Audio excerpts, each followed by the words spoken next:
Reservation को 9 schedule में डालने की बात हो, चाहे सेंचुरी वाली की बात हो, गुजर रिजर्वेशन को 9 शेड्यूल में डालने की जो बात है, बिल्कुल इस रिजर्वेशन पर बहुत जो पढ़े लिखे भाई हैं वो जानते हैं। अब मराठा रिजर्वेशन को ले लिए, 2-3 स्टेटों के उदाहरण आपके सामने हैं। हमारे भी रिजर्वेशन पर पूरी तरह से तलवार लटकी हुई। जब हाईकोर्ट सुप्रीम कोर्ट में मामला चल रहा है, जब ये समाप्त हो जाए, जब भी इसकी पैरवी हमें बड़े मजबूती से करनी पड़ेगी। पर हम जिस क्षेत्र में बैठे हैं वो एक तलवार की नोक पर खड़ा है और उसको नाम दिया गया है सेंचुरी। साथियों, बहुत पहले भोजपुर में मीटिंग की गई थी इसके खिलाफ। उस दिन मैंने भी एक संकल्प लिया कि मेरा गांव तो सेंचुरी में नहीं है, पर इस क्षेत्र का एक जागरूक युवा होने के नाते मैं भी एक संकल्प लेके जाऊं कि इस मुद्दे के लिए जागरूक करने के लिए मैं भी मेरे गांव में मीटिंग रखूं।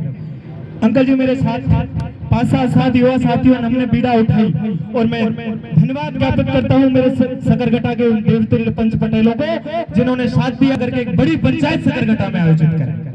तो साथियों, मैं आपसे निवेदन करूंगा, मैं खास करके 5 गांव की ओर से, 5 गांव फागना की ओर से आपसे निवेदन करता हूं कि आपको साधन चाहिए तो साधनों समेत, आपको महिलाएं चाहिएंगी तो महिलाएं समेत, आपको युवा चाहिएंगे तो युवाएं समेत, तन मन धन से पूरा समस्त 5 गांव फागना पूरे मासलपुर बेल्ट के साथ तन मन धन से।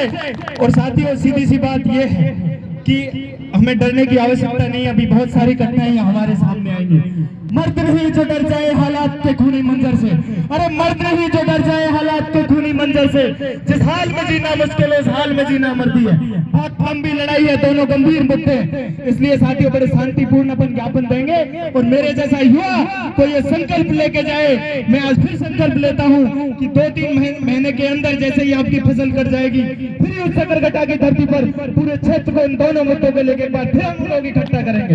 और कोई युवा यहाँ से संकल्प लेके जाए कि दिन प्रतिदिन इस मुद्दे को हम लोग मजबूत करें और पूरे मासलपुर बेल्ट में 1-2-3 बड़ी सभाएं हम करें और कोई ठोस निर्णय पर पहुंचे।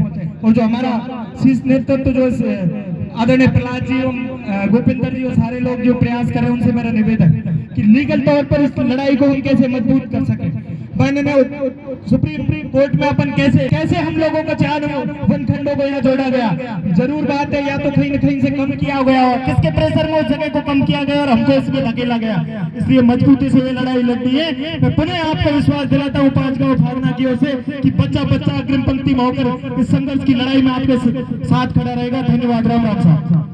बहुत ही अच्छा भाई राजेश फागना निवासी सकरघटा द्वारा